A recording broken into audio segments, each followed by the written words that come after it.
What's new this month at Rogers Railroad Junction?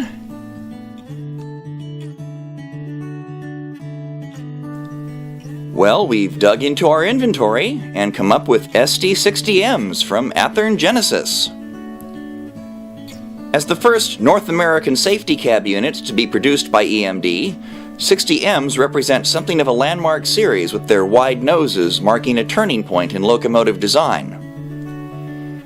Powered by the same 3,800 horsepower plant as the standard SD60, a substantial portion of the more than 1,100 SD60s produced were of this variety, and most remain in active service today. Featuring Burlington Northern's unique strobing ditch lights, other details include long cab sunshades, separate antennas for in-cab radio and end-of-train device communications, spare knuckles mounted on the rear pilot, BN-style dynamic brake access hatches, and a Tsunami 2 digital decoder.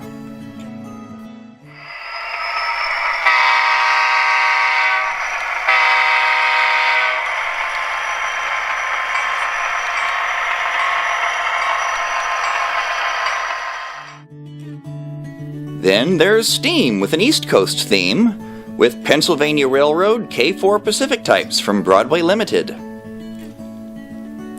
Featuring a die-cast body and chassis for maximum traction, LED lighting, a detailed cab, separately applied detail pieces, synchronized puffing smoke, and an integrated Paragon 3 digital control system.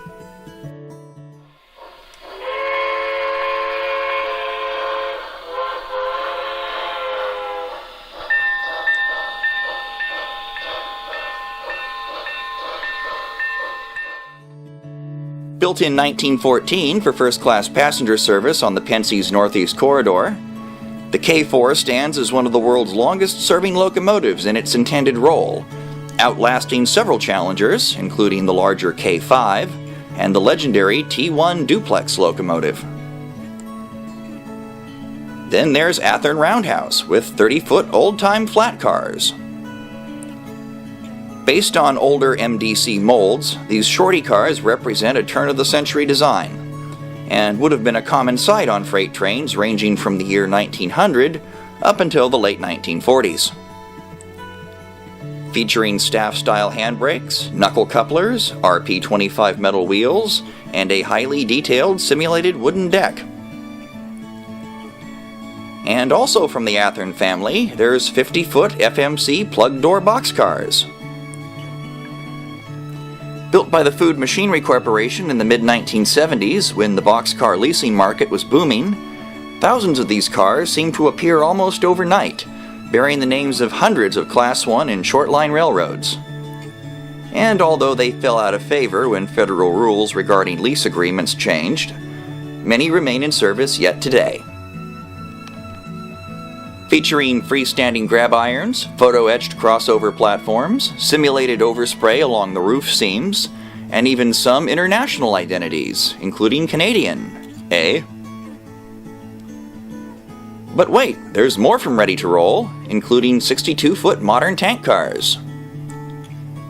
Stalwarts of modern energy markets, ethanol and various petroleum distillates are common cargoes for these bulk haulers, making them a common sight on most any mainline freight. And then there's 40-foot well cars, also from the Ready to Roll line.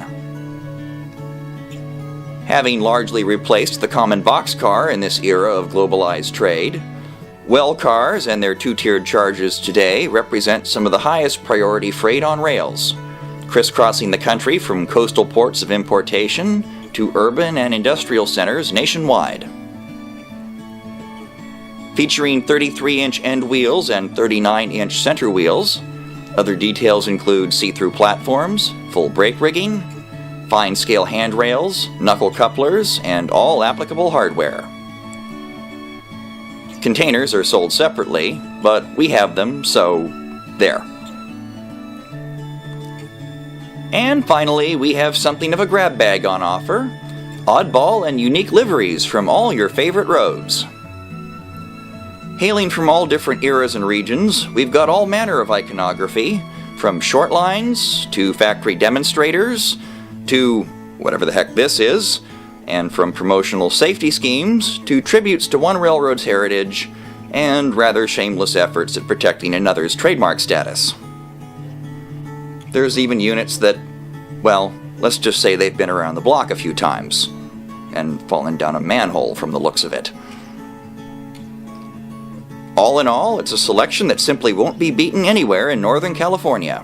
So stop on by and see all else that's new this month at Rogers Railroad Junction today.